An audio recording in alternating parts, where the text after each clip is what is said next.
Eu tenho uma linha reta de comprimento 2L. Eis aqui o eixo Z. Exatamente passando pelo ponto médio do fio.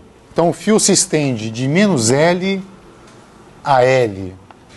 E está, por exemplo, no eixo X.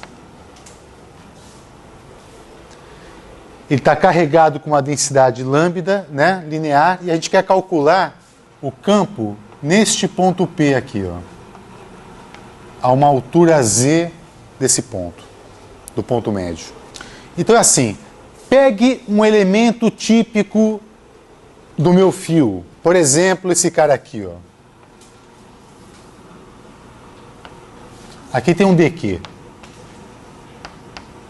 Se ele está carregado com uma densidade linear lambda, a quantidade de carga que eu tenho aqui é lambda vezes esse comprimento aqui, né, esse infinitésimo, que eu vou chamar de dx. Isso aqui é um dx.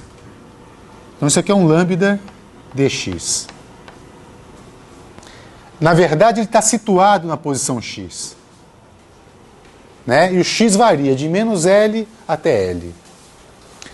O campo devido a esse elemento de carga é um campo que eu vou chamar de DE. Que ele forma um ângulo θ, por exemplo, com eixo vertical. Deixa eu melhorar isso aqui. O ângulo θ. O que eu vou fazer? Eu vou usar o princípio da superposição. Eu sei calcular o campo daquele elemento e vou somar para todos os outros elementos. Somar significa somar vetorialmente, né? Muito bem, quanto vale o módulo de DE?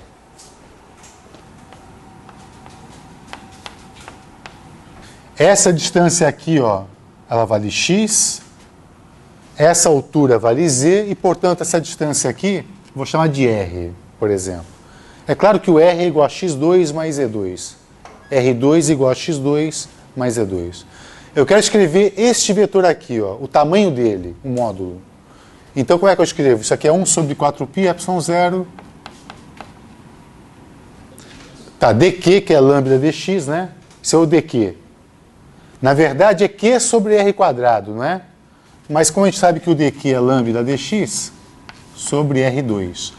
Quanto é que vale a distância ao quadrado deste elemento de carga até o ponto P?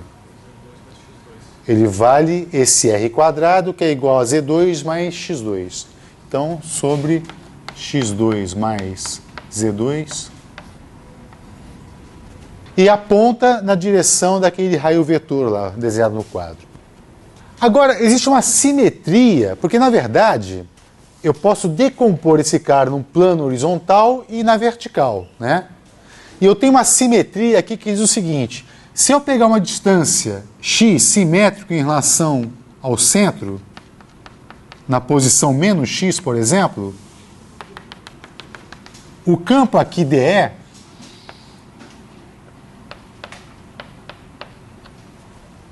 ele tem a mesma componente horizontal, que se cancela com a anterior, não? Então, na verdade, nesse ponto aqui, nesse eixo Z, eu tenho apenas a componente Z do campo. E eu obtenho a componente Z do campo projetando esse elemento na direção Z. E projetar significa multiplicar DE por cosseno de θ. Então, o DEZ, a componente Z do campo, que é DE vezes o cosseno de θ, ele vai ser igual a 1 sobre 4π ε0 lambda dx sobre x quadrado mais z quadrado cosseno de θ.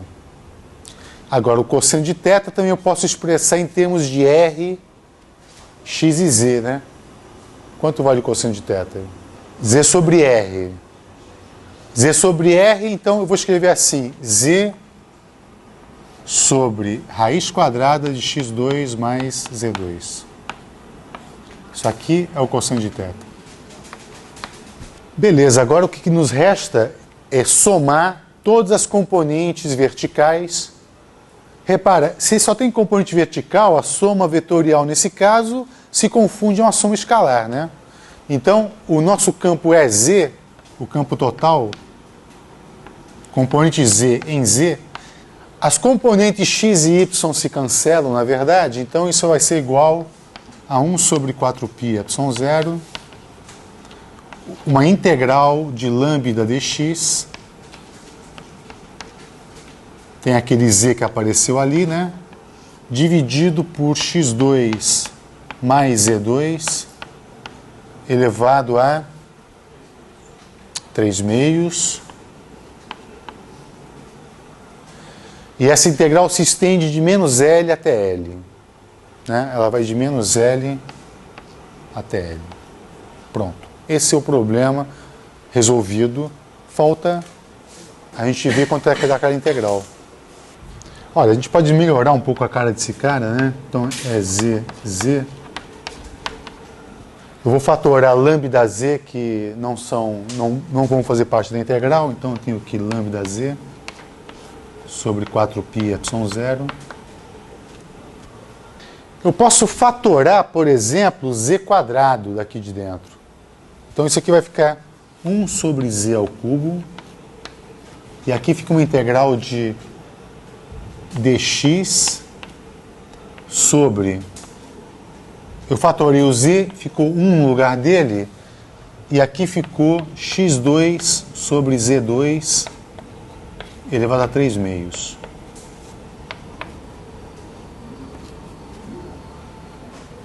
Vou colocar aqui, chamar de I, a integral de menos L a L de dx sobre 1 mais x sobre z ao quadrado elevado a 3/2. Qual a substituição adequada aí? Seno seria bom se tivesse um menos embaixo.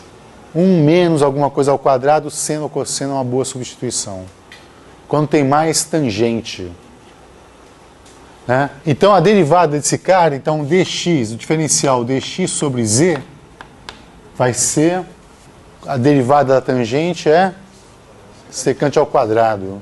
Então secante ao quadrado de θ dθ. Então o i, ele vai ser integral. Então dx virou z secante quadrado de θ dθ, dividido por 1 mais tangente ao quadrado, que é a secante ao quadrado. Não é? Secante ao quadrado elevado a 3/2. Secante ao cubo.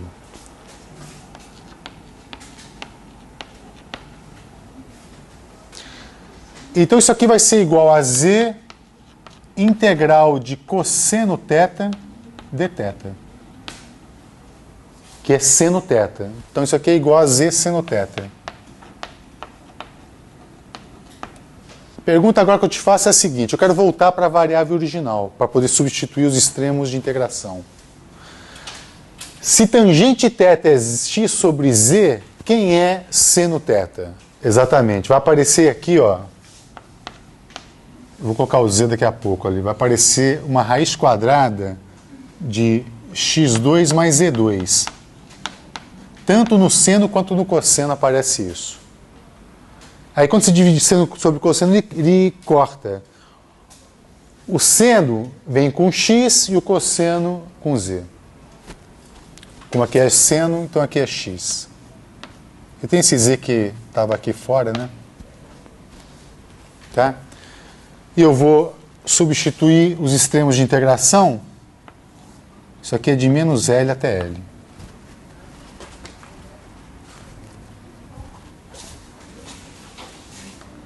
Então ficou lá z, a integral z, né? Aí você vai ter substituição por L e por menos L. Aqui vai dar L quadrado. E aqui vai aparecer L menos L 2L, não? Então o resultado final, 2L's dividido por raiz quadrada de L2 mais Z2. Tá?